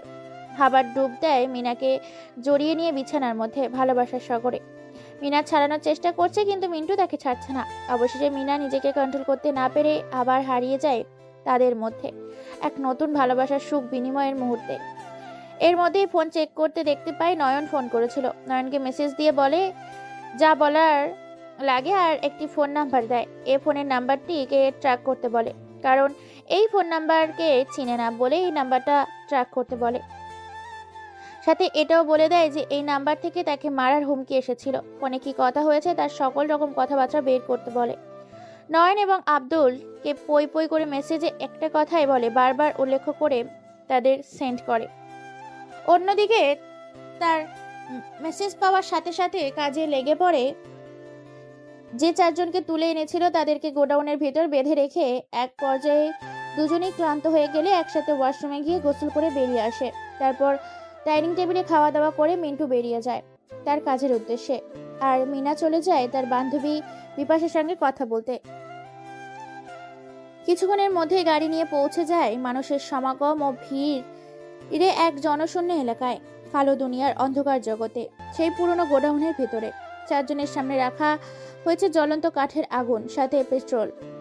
এমকে এই সিদ্ধান্ত নিয়েছে আজকের মৃত্যুটা তাদের এতটাই ভয়ানক হবে যে 50,000 বছরের ঐতিহাসিক অত্যাচারের থেকেও ভয়ঙ্কর এই অত্যাচার হবে।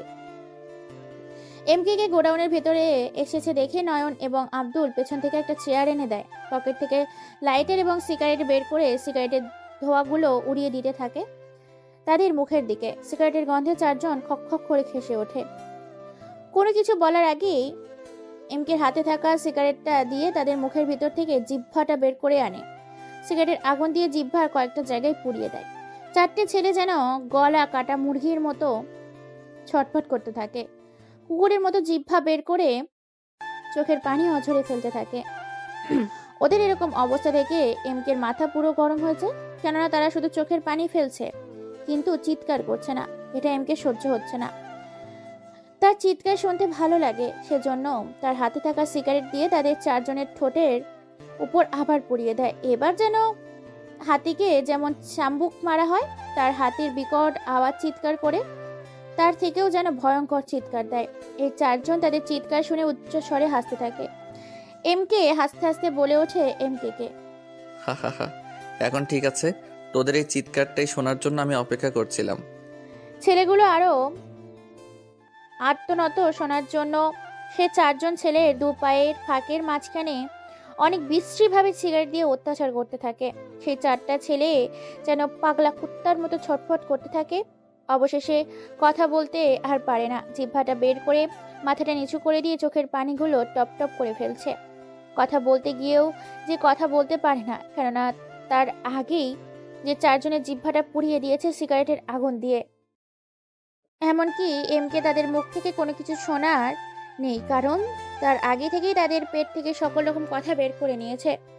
এখন শুধু 666 ডিগ্রি অত্যাচার করা হচ্ছে। অবশেষে এমকে আবার বলে ওঠে, আমি জানি তোরা গোলামের দাস, তোদের হুকুম করে তোরা টাকার বিনিময়ে কাজ করিস, কিন্তু তোরা অন্যায় করেছিস, সাধারণ মানুষের প্রতি অবিচার করেছিস, তাদের হক মেরেছিস, রাষ্ট্রের সম্পদ তোরা লুটে পুটে খেয়েছিস, তোরা রাষ্ট্রের সব কিছু নিজেদের দখলে নিয়েছিস।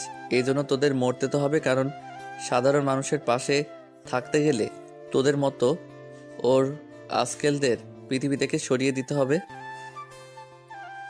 এই বলে একটা রহস্যময় মুচকি হাসি দেয়। তারপর নয়ন এবং আব্দুলের দিকে তাকিয়ে একটা বাঁকা হাসি দিয়ে আঠালো জাতীয় কিছু নিয়ে আসতে বলে এবং সে চারজন ছেলের চোখে লাগিয়ে দিতে বলে, যাতে তারা নিজের অত্যাচারটা নিজের চোখে দেখতে না পায়, যেন চোখের পাতাগুলো ফেলতে না পারে, সেজন্য তাদের চোখগুলোকে আটকে দেয় আঠার সাথে।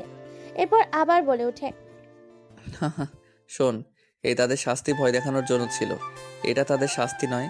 তাদের শাস্তি হচ্ছে তাদের চারজনকে উলঙ্গ করে উল্টো ঝুলিয়ে তাদের দেখে যতক্ষণ প্রাণ থাকবে ততক্ষণ চাবুকের বাড়ি দিতে থাকবে। এইগুলো শুনে ছেলেগুলো চেয়ারের সাথে হুমড়ি খেয়ে একের পর এক পায়ের সামনে গিয়ে পড়ে। কথা বলতে পারে না, তবুও মাথা পায়ের সামনে নিয়ে নেয়। এমকে বুঝতে পারে, কিন্তু তবুও তাদের কোনো কিছুই বলার সুযোগ না দিয়ে সেখান থেকেই এক ভয়ঙ্কর হিংস্র হায়না রূপে বেরিয়ে যায়। আর নয়ন আর আব্দুল তাদের বসের কথা মতো তাদের ল্যাংটা করে উল্টো ঝুলিয়ে লোহার তার কাটার চাবুক দিয়ে একের পর এক তাদের শরীরে আঘাত করতে থাকে এবং তাদের চারজনের ফোন থেকে ভিডিও করে প্রত্যেকটা নাম্বারে সেন্ড করে দেয়। সেগুলো তাদের সাথে বেশি কন্ট্যাক্ট করেছে এবং সন্দেহজনক। ভিডিওগুলো সেন্ড করার সাথে সাথেই দেখে ফেলে আমজাদ এবং সামাদ হোসেন, তাদের দলের চারটা ছেলে। এরকম অবস্থা দেখে নিজ থেকেই আমজাদ হোসেন এবং সামাদ হোসেনের চোখ থেকে দুফোঁটা নোনা পানি গড়িয়ে পড়ে জমিনে। এই প্রথম কারোর জন্য তাদের চোখের পানি পড়ল। তারা অনেক মানুষের প্রতি অবিচার, অত্যাচার, নির্যাতন করেছে, কিন্তু আজকে নিজের চোখে কারো এরকম ভয়ানক অত্যাচার হতে দেখে তাদের অন্তরাত্মা কেঁপে ওঠে। দ্রুত তাদের সবগুলো দলের লিডার এবং ছেলেপেলেকে ভিডিওগুলো পাঠিয়ে দিয়ে সতর্ক করে দেয় এবং তারা শপথ গ্রহণ করে যতক্ষণ না এই কে মেরে ফেলছে ততক্ষণ অবধি তারা আর সুখে শান্তিতে থাকবে না। কোন পার্টি কোন দিন কোন রাষ্ট্রীয় এবং রাজনীতিকে কাজে যোগ দেবে না। এর অনুসন্ধানে তারা পুরো দল টিম এবং সে নিজেও বেরিয়ে পড়েছে। এদিকে সব কাজ শেষ করে আবার বাড়িতে চলে আসে। বাড়িতে গিয়ে নিজের রুমে গিয়ে তো সে অবাক, কেননা সে সময় তার চান পাখিটা ড্রেস চেঞ্জ করছিল। এটা দেখে মায়া ভরা এক চাহনিতে তাকিয়ে থাকে তার দিকে। হঠাৎ করে মিনার আয়নার দিকে চোখ পড়তে মিনা কাশি দিয়ে বলে ওঠে, ছি, তোর লজ্জা করে না এইভাবে লুকিয়ে কারো ড্রেস চেঞ্জ করা দেখতে? মিনার মুখে এরকম কথা শুনে যেন আকাশ থেকে পড়লো। মিন্টু মুচকে একটা হাসি দিয়ে গুটি গুটি পায়ে এগিয়ে যায় মিনার সামনে। তারপর মিনার সামনে গিয়ে আলতো করে মিনার দু ঠোঁটের ওপর নিজের ঠোঁট দিয়ে একটু চুমু খেয়ে বলে ওঠে, লে হালুয়া, কও কি তুমি? আমি তোমার স্বামী লাগি। আমি শুধু দেখবো না, প্রয়োজনে পরিয়ে দিতেও পারি। আজকে তো আমার ইচ্ছে করছে নিজের হাতে আমার বউকে তার পরনের পোশাকটা পরিয়ে দিতে। মিন্টুর মুখে এরকম কথা শুনে লজ্জা মাখা একটা হাসি দিয়ে মুখ লুকায় মিন্টুর বুকে আর বলে ওঠে মায়া ভরা কণ্ঠে, আজ হঠাৎ করে নিজে থেকে এত রোমান্টিক? বুঝলাম না কি হচ্ছে আমার সাথে। আমি স্বপ্ন দেখছি নাকি বাস্তবে দেখছি? যাকে কিনা আমাকে জোর করতে হতো আমায় আদর করতে, আর আজকে কিনা সে নিজে থেকে আমাকে শাড়ি পরিয়ে দিতে চাইছে। অবশেষে মিন্টু আবার একটা ভিলেন রকমের হাসি দিয়ে শাড়িটা নিয়ে এগিয়ে যায় মিনার সামনে। তারপর বলে ওঠে, আমি তোমার স্বামী। আমি আদর করতে পারি, মারতেও পারি, কাটতেও পারি, আবার ভালোবাসতেও পারি, আবার পরিয়েও দিতে পারি। ওকে, একটা শর্তে তোমাকে আমি আমার শাড়ি পরাতে দিতে পারি, তবে চোখ বন্ধ করতে হবে, কেননা আজকে কেন জানি আমার লজ্জা করছে। ওরে বাবা, আমার লজ্জাপতি, কিন্তু তা তো হবে না। আমি চোখ মেলে সবকিছু চেঞ্জ করব, তুমি শুধু দেখতে থাকো। এই বলে মিন্টু একে একে মিনার শরীর থেকে সবকিছু চেঞ্জ করে একটা নীল শাড়িতে নীল পরি সাজিয়ে তোলে। আর মিনা লজ্জায় নিজের চোখ বন্ধ করে ফেলে। নীল শাড়িতে আজকে মিনাকে অসম্ভব সুন্দর লাগছে। নীল ডানা কাটা হুড পরি। মিন্টু মিনার পেটের আঁচল থেকে শাড়িটাকে এক সাইড করে নিজের দুই ঠোঁটে ছোঁয়া দেয় তার নাভির উপরে। সাথে সাথেই 11,000 কারেন্টের শক্ট যেন তার শরীর দিয়ে প্রবাহিত হয়। সাথে সাথে মিন্টুর মাথাখানা মিনা নিজের পেটের সাথে খামচে ধরে আর মিন্টু হাসি দিয়ে বলে ওঠে, এইটুকুতে এই অবস্থা? যদি আরো কাছে টেনে নিতাম তাহলে তোমার কি হতো? তুমি কিন্তু খুব দুষ্টু হয়ে গেছো। এবার আমাকে ছাড়ো, আমাকে যেতে হবে আমার এক বান্ধবীর পার্টিতে। জানি না সে আজকে আমাকে ইনভাইট করেছে, তোমাকেও সাথে করে নিয়ে যেতে বলেছে। কিন্তু আমার তো এখন যাওয়া হবে না, অফিসের কিছু কাজ আছে। তুমি যাও, আমি তোমাকে সেখান থেকে নিয়ে আসবো। ওকে, ঠিক আছে। এমনিতেই তো আমি তোমাকে জোর করতে পারি না, কিন্তু আমাকে যদি তুমি না নিতে আসো তাহলে বাড়ি এসে তোমাকে মজা বোঝাবো। মিন্টু মাথা নাড়িয়ে হ্যাঁ সূচক জানায়। মিনা এই বলে যখনই চলে যাবে তখনই পেছন থেকে মিনার হাতটা টেনে ধরে কপালে একটা চুমু খায়। তারপর মিনার একটা লজ্জা মাখা হাসি দিয়ে চলে যায় তার বান্ধবীর বাড়ির উদ্দেশ্যে। এইদিকে সেই তিনটা ছেলেকে মারতে মারতে আধমরা করে ফেলেছে, প্রায় শরীরের মাংসগুলো খুলে খুলে পড়ছে। মাঝে মধ্যে রক্তমাখা শরীরের চামড়াগুলো ফেটে যাওয়ায় সেই জায়গাগুলোতে বাজারের সব থেকে চিকন দামি লবণটা ছেটানো সাথে সাথেই পানি ছেটাচ্ছে যে ক্ষতস্থানগুলোতে। ততই ছেলেগুলো আর্তনাদের সাথে চিৎকার করছে, কিন্তু তাদের চিৎকার বাইরে যায় না, কেননা পুরো রুমটাই সাউন্ড প্রুফ। এক পর্যায়ে ছেলে তিনটা শরীরের মাংসগুলো খসে পড়তে শুরু করে। ছেলেগুলা মারতে মারতে তারা 16 ঘন্টা পর ছেলেগুলো পৃথিবীর এই সুন্দর মায়া মমতা ত্যাগ করে ছেলেগুলোর ফোনগুলোতে আবার ভিডিও পাঠিয়ে দেয় সবগুলো নাম্বারে। তারপর ফোনগুলো পুরোপুরি নষ্ট করে দেয় যাতে তাদের লোকেশন ট্র্যাক করতে না পারে। অন্যদিকে আগেরবার ভিডিওটা পাওয়ার সাথে সাথে আমজাদ হোসেন ও সাম্মাদ হোসেন তাদের লোকদের মোবাইল লোকেশন ট্র্যাক করার জায়গায় চলে আসতে বলে। কিছুক্ষণের মধ্যে তারা উপস্থিত হয়ে যায় সেই জায়গায়, কিন্তু তার আগেই নয়ন ও আব্দুল সেখান থেকে পালিয়ে যায়। আমজাদ হোসেন ও সামাদের লোকেরা সেখানে এসে দেখতে পায় পুরো রুমটা ফাঁকা। শুধু তাদের দলে সেই 4টা ছেলে নির্মমভাবে অত্যাচার করার কারণে রশির সাথে ঝুলে আছে তাদের মৃত 4টি দেহ। ফোন করে সব ঘটনা জানায় সামাদ ও আমজাদ হোসেনকে। আমজাদ হোসেন এটা শুনে তার পাশে দাঁড়িয়ে থাকা কয়েকজন বডিগার্ডের উপর পরপর বেশ কয়েকটা গুলি চালায়। বডিগার্ডগুলো সেখানে কলা গাছের মতো শুয়ে পড়ে, সামনে থাকা কাচের গ্লাসটি ভেঙে ফেলে। আমজাদ হোসেন ও সামাদ হোসেনের এইরকম রাগ দেখে পাশে থাকা কয়েকজন বডিগার্ড তাদের শান্ত হতে বলে। এবার মাঠে নিজেরাই নামবে বলে সিদ্ধান্ত নেয়। আমজাদ হোসেন বলে ওঠে সামাদ হোসেনকে, তারপর দুজনে বেরিয়ে পড়ে কে দুনিয়া থেকে সরিয়ে দেবে বলে। এদিকে মিনা তার বান্ধবীদের সাথে পার্টিতে গেছে, তার ওই বান্ধবীর বাড়িতে। কোনোভাবে কোনো এক নেটওয়ার্কের মাধ্যমে সব খবর পেয়ে যায় আমজাদ হোসেন ও সামাদ হোসেনের লোকেরা। এক অজানা ব্যক্তিকে ফোন করে বলে দেয় সামাদ হোসেনকে, বস, আমি MK স্যারের কিছু পিক পাঠাচ্ছি ও তার ওয়াইফের। তবে একটা সত্যি, পুরো 500 কোটি টাকা দিতে হবে আমাকে, এবং বাংলাদেশের একটা রাজ্য আমাকে দিয়ে দিতে হবে, যেটাতে শুধু আমার কথাই পুরো দেশ চলবে। আরে চুপ বেটা বাঘের বাচ্চা, তুই শুধু 500 কোটি কেন, আমার ও সমাদ হোসেনের পুরো সম্পত্তি চাইলে তোকে দিয়ে দিতাম। তোকে শুধু টাকা দিয়ে চিন্তা করতে হবে না, তুই শুধু পিকগুলো আমাদের পাঠা এবং তার বর্তমান ঠিকানা আমাদের পাঠা, তোকে টাকা দিয়ে পুরো ভরিয়ে দেব। এই বলে ফোনের ওপাশে থাকা অজানা ব্যক্তিটি ফোন কেটে দিয়ে অট্ট হাসিতে মেতে ওঠে। কিছুক্ষণের মধ্যে সামাদ ও আমজাদ হোসেনের মোবাইলে সেই দুজনের লোকেশন চলে আসে। দ্রুত আমজাদ হোসেন এবং সামাদ হোসেন লোকেশন অনুযায়ী চলে যায় তাদের তুলে আনতে। এদিকে ফোনে সেই অজানা ব্যক্তিটি ছিল MKর কাছের লোক আব্দুল। সে টাকার বিনিময়ে তাদের পুরো খবর দিয়ে দেয়, আর এটার পেছন থেকে শুনে নেয় নয়ন। নয়ন এটা জানার পরে সাথে সাথেই আব্দুলকে সেখানে গুলি করে হত্যা করে এবং দ্রুত সব ঘটনা MKকে জানায়। MK সবটা জানতে পেরে দ্রুত মিনার কাছে রওনা দেয় তার সাঙ্গপাঙ্গ ধরে। আজকে কেন জানি না কাছের রাস্তাটাও এত দূরের লাগছে। হাই স্পিডে গাড়ি চলছে হাইওয়ে রাস্তায়, উপরে রাস্তায় নিচ দিয়ে যাচ্ছে ট্রেনের রেল লাইন, তারপরে ব্রিজ, তারপরে মানুষের চলাচল ও সমাগম তার জান পাখির উদ্দেশ্যে। এদিকে আমজাদ হোসেন সামাদ হোসেন পৌঁছে যায় মিনার সেই বান্ধবীর বাড়িতে।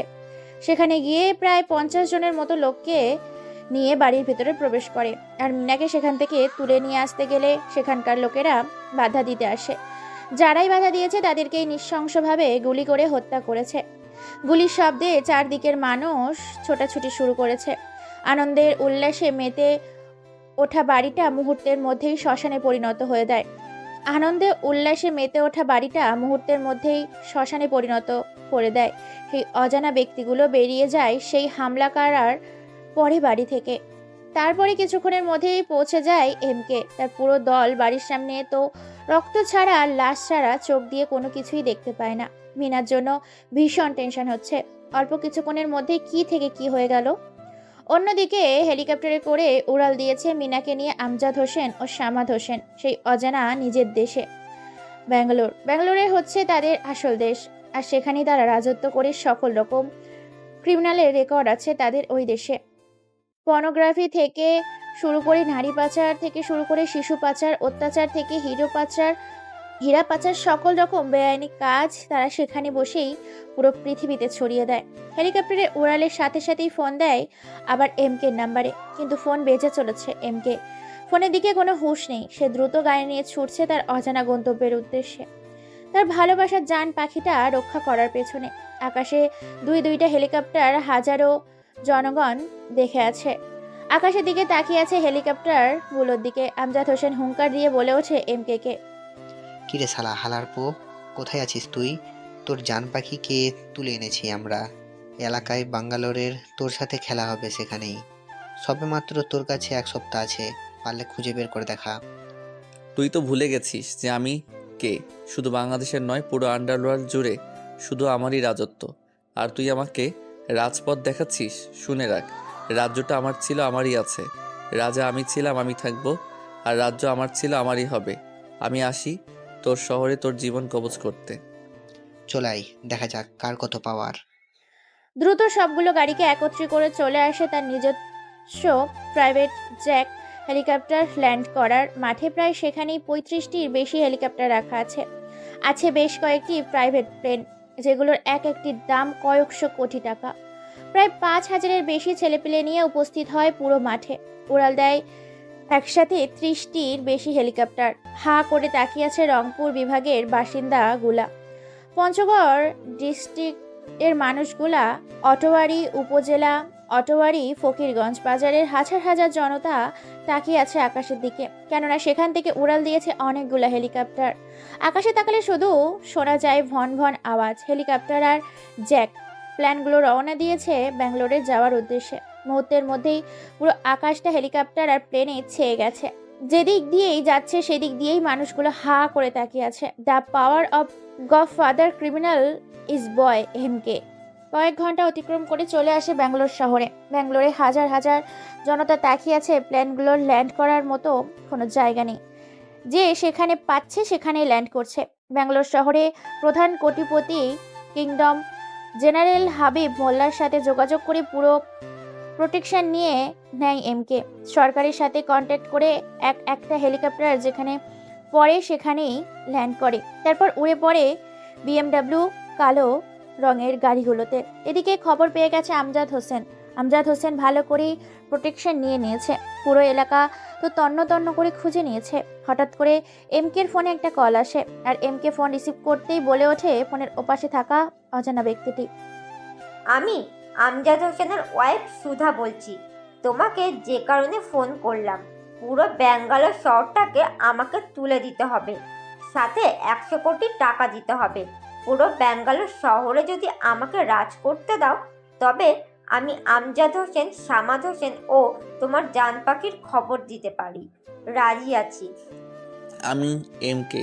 আমার বুলেট মিস হতে পারে, কিন্তু আমার কথা মিস হয় না। তোমার সব সত্যি আমি রাজি। ওকে। কিছুক্ষণের মধ্যেই মোবাইলে লোকেশন চলে আসে। এক মুহূর্ত দেরি না করে যাকে সে যার মতো পজিশন নিয়ে নিতে বলে, একাই বেরিয়ে চলে যায় এমকে সেই গোডাউনের উদ্দেশ্যে। কিছুক্ষণের মধ্যেই সেখানে পৌঁছে যায়। গাড়ি নিয়ে দরজা ভেঙে ভিতরে প্রবেশ করে। সেখানে গিয়ে দেখতে পায় মিনার শরীরে নাজেহাল অবস্থা। অশ্লীল ভাবে থাকে চেয়ারের সাথে বেঁধে রেখেছে। এটা দেখে মাথায় রক্ত উঠে যায়। কাউকে কোনো কিছু বলার সুযোগ না দিয়ে কেউ কোনো কিছু বুঝে ওঠার আগেই পায়ের কাছ থেকে বন্দুক বের করে 2 হাত দিয়ে AK-47 বন্দুকটা চালাতে থাকে। অন্যদিকে আমজাদ হোসেন ও সামাদ হোসেনের লোকেরাও এমকে মারার জন্য গুলি করেন। লেগে যায় সংঘর্ষ। হঠাৎ করে গোডাউনের ভিতর উপর থেকে মানুষগুলো গোলাগুলি শব্দে পুরোপুরি এলাকা থমকে যায়। সাথে সাথে পুরো ব্যাঙ্গালোর শহরে আইন বাহিনী এবং এমকের সাথে 5000 কালো পোশাকধারী বাহিনী পুরো বাড়িটিকে ঘেরাও করে নেয়। এক এক করে সবাইকে মেরে ফেলে। এর মধ্যেই অনেকগুলো লোক মারা গেছে, শুধু দাঁড়িয়ে আছে আমজাদ হোসেন। এমকে হাতের ইশারা দিয়ে প্লেনের নিচে রশি দিয়ে বেঁধে নিয়ে আসে বাংলাদেশে। ব্যাঙ্গালোরের সরকার অনেক সাপোর্ট দিয়েছে এমকে, সাথে মহিলাটার কথা মতো তাকে সব সত্য পূরণ করে দেয়। হেলিকপ্টার নিচে রশি দিয়ে বেঁধে দেয় সামাদ হোসেন এবং আমজাদ হোসেনকে। তারপর আমজাদ হোসেন ও সামাদ হোসেনের পায়ে ও হাতে প্লেনের ওপর থেকে নিচে গুলি করে হেলিকপ্টারের ওপর থেকেই পেট্রোল ঢেলে দেয় তাদের ওপর। তারপর আগুন জ্বালিয়ে দেয় তাদের শরীরে। দাউ দাউ করে আগুন জ্বলছে আর চিৎকার করছে। বাতাসের হাওয়া আর আগুনের প্রবণনে ধাওয়া করে জ্বলছে তাদের শরীর। জ্বলতে জ্বলতে পুরো মাংসগুলো খসে পড়ে যায় জমিনে। বাংলাদেশে কয়েক ঘন্টা পর এসব উপস্থিত হয়, সাথে ওদের কঙ্কালগুলো। শুধু এসেছে তারা, তাদের রক্ত বা শরীরের চামড়া, মাংস কোনো কিছুই আসেনি, শুধু এসেছে কঙ্কালগুলো। তারপর সেই কঙ্কালগুলোকে ভেঙে ফেলে এমকে। সারা পত্রিকায় টেলিভিশনে ছড়িয়ে যায় আন্ডারওয়ার্ল্ড এবং আন্ডারগ্রাউন্ডের ক্রিমিনাল বয় এমকে। মিনা বেশ রেগে আছে। রুমের ভেতরে প্রবেশ করতে মিনা বলে ওঠে এমকে, ওখানে দাঁড়াও, রুমে ঢুকবে না। তুমি একটা গডফাদার মাফিয়া কিলার। তোমার কথায় পুরো আন্ডারওয়ার্ল্ড চলে, আর তুমি এতদিন ছদ্মবেশে আমার সাথে ছিলে। এমকে আরো কিছু বলতে যাবে, কিন্তু বলতে দেয় না মিনা। আবার বলে ওঠে, কি বলবে তুমি, কি বলবে? আজ যদি তোমার কিছু হয়ে যেত, তাহলে আমি কি নিয়ে বাঁচতাম? আমি তোমাকে এইসব করতে বলেছি। কেন তুমি এইসব করেছো? কার জন্য করেছো? বলে ওঠে এবার এমকে। শুধু নিজেরটা ভাবলে হবে না, বরং বাংলাদেশে আরও 23 কোটি মানুষের ভালো মন্দ, সুখ দুঃখ আমাকে ভাবতে হবে। চলো না আমরা নতুন করে শুরু করি। চুপ, আর একটা কথাও বলবি না তুই। যেন এমন বলতে হয় না। তোমাকে একটা নয়, 3টা নয়, পুরো একটা ফুটবল টিম গিফট করব। একটা চান্স দাও। মিনাকে আর কিছু বলতে না দিয়ে এমকে মিনার 2 ঠোঁটে নিজের দখলে নিয়ে নেয়। তারপর বিছানায় হারিয়ে যায় অন্য এক পৃথিবীর রঙিন ভালোবাসায়। দেখতে দেখতে পুরো একটা ফুটবল টিম জন্ম দিয়েছে বিশাল রাজনৈতিক নেতা হচ্ছে এই এমকে। সুখে শান্তিতেই চলছে তাদের সংসার, তাদের জীবন ভালোবাসার রঙিন রঙিন হয়ে যাক। আমাদের সাথে থাকুন, পাশে থাকুন এবং সবাই সুস্থ থাকুন আর আমাদের গল্পগুলো শুনতে থাকুন।